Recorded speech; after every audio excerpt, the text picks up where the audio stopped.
நன்றாக பேசினீர்கள். உங்கள் பேச்சுக்கள் எப்படி இருந்தது என்பதும் நாடறியும். உங்களுடைய முன்னாள் அமைச்சர் ஆற்காடு வீராசாமி இருக்கிற போது மின்வெட்டால் தான் நாங்கள் ஆட்சியை மாறியது என்றெல்லாம் சொன்ன கதையை எதிர்கட்சி தலைவருக்கு வாய்ப்பளிக்கிறார்கள். அந்த வாய்ப்பை நீங்கள் முதலமைச்சர் பேசுவதற்கு பிறகு பேசினால் அழகாக இருக்கும்.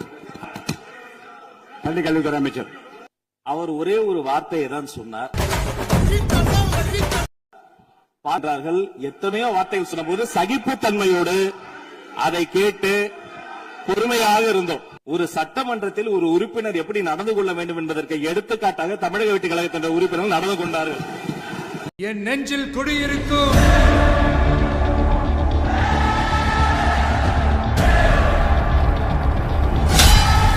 சட்டமன்றத்தில் இந்த பக்கம் மட்டுமல்ல அந்த பக்கமும் எடுத்துக்காட்டாக இருப்பதற்கு அவர் வழிவகை செய்ய வேண்டும் என்று உங்கள் மூலமாக கேட்டுக்கொள்கிறேன்.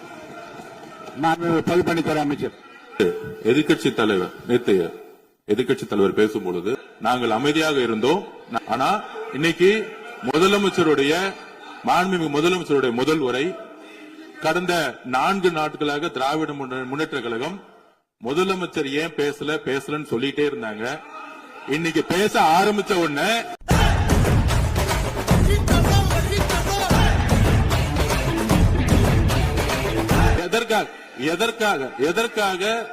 எதற்காக முதலமைச்சருடைய பேச்ச இவங்க குறுக்கிறாங்கன்னு தெரியல.